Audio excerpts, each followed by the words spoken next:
Hello everyone, in this video we will be learning about the patch embedding block of a vision transformer. So let's get started. Before proceeding directly towards the uh, process of encoding in a visual transformer, we need to understand that an image is a collection of numbers. To be precise, there are three channels: red, green and blue, with numbers between 0 to 255, and these three channels overlap each other to form an image, and this is how a computer stores an image. Next, now let's learn about the actual process of converting an image into an embedding for the visual transformer. There are four steps. The first step is to separate the image into n p cross p patches, meaning we divide the image into n different sections of size p cross p each. So the number of patches is height cross width divided by p. So it's the total area of the image divided by the area of a singular patch. For this particular image there are 196 patches, and in general we use the size of a patch as 16 cross 16 or 8 cross 8 for this particular image. We are using 16 cross 16. Now, after converting into patches, so let's look into a single patch. Okay, what is inside a single patch? So inside one single patch there are three channels. Like I said, an image would have three channels. This single patch also has three channels: RGB, and the size of these three channels is 768 numbers. There are 768 numbers, total numbers, in these all three channels, and the shape of this particular patch would be p cross c. So as we know, a transformer requires its embeddings to be a vector. We need to convert these matrices into a vector. So we apply a simple process, that is, we flatten each and every red, green, blue matrices. The flattening occurs like this. Suppose this is our matrix. These are our matrix.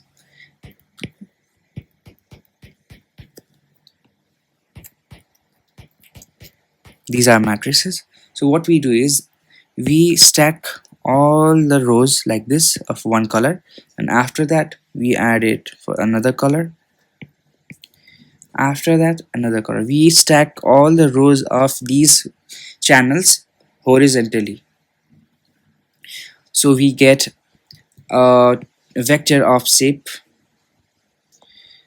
p square c. We get a vector of shape p square c. But since we know that a transformer requires its embeddings size to be of a particular uniform length, that is d model. For text-based transformer, the ideal d model optimal value was 512 dimensions, but for images, the d model value is 768. We need to remember this. This is the optimal value found out experimentally. So after flattening, what we do is we subject this flattened vector to a matrix multiplication with a learnable matrix to generate our final embeddings of the dimension 768. The use case of this process, uses of this process is importance. I mean importance of this importance of this particular process is, first, it converts this vector to size of, although for our case we use a 16 cross 16 patch, the D model would be same, but for in case of 8 cross 8, this is the process where the shape of the embedding is turned into a 768 dimensions embedding vector. First, so the first importance is to convert the size of this vector to D model.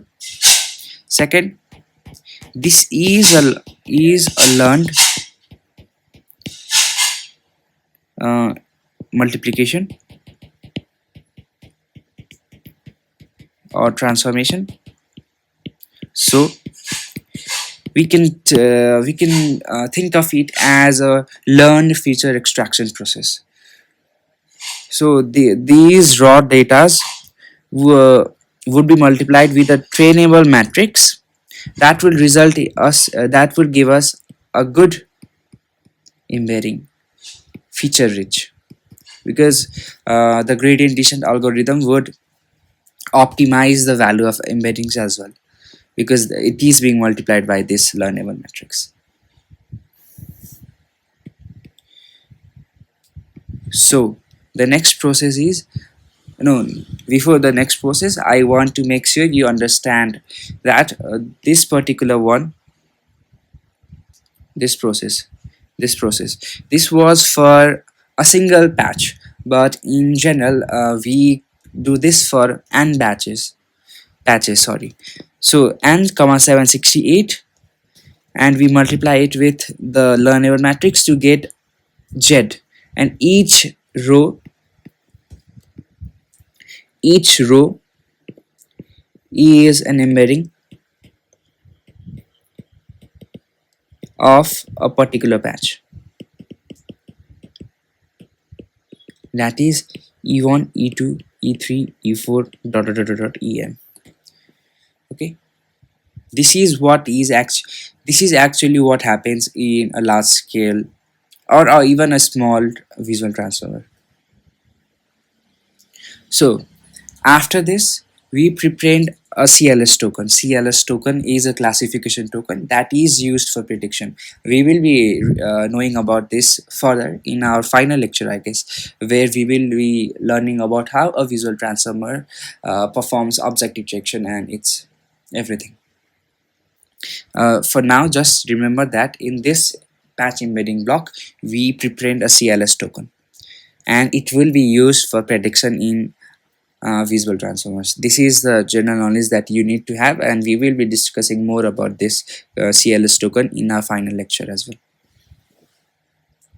Now, now, I guess the final module. In this module, we add the positional values of the patches, because transformers works parallelly and there is no context of position of a particular patch, so we need to ensure that the model understand the position of a particular patch.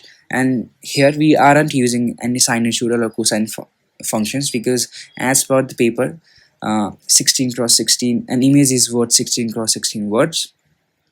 The performance of both sinusoidal and cosine waves and a simple index 1 positional embedding was not so different, so instead of going with sinusoidal one, we stick to a simpler version.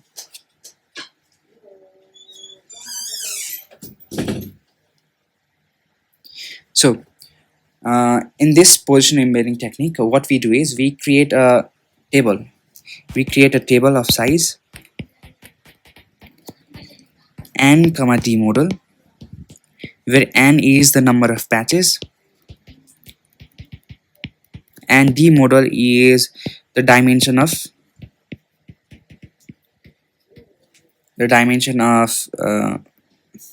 embeddings.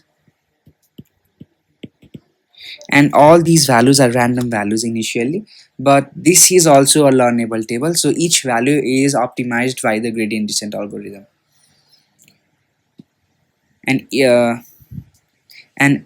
each row is corresponds to a particular index of the patch. So for the first for the first for the first image, for example, this is our big image. This is our image with patches, so this would be the first one, right? Because 0 is reserved for CLS token. The first one, we add the value of this to the embedding of this.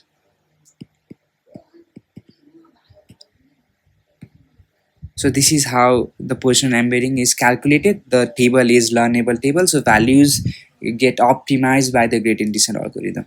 And this is how we add each. We simply add each position with its corresponding embedding. So this is how we obtain the optimal embeddings from image.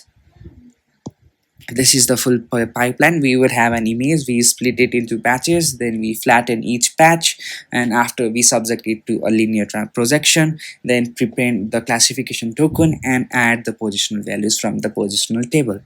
So this is the overall pipeline of the patch embedding block of a visual transformer. So this much for today's class. If you have any questions, please drop it in the comment section, and please don't forget to like and subscribe to the channel.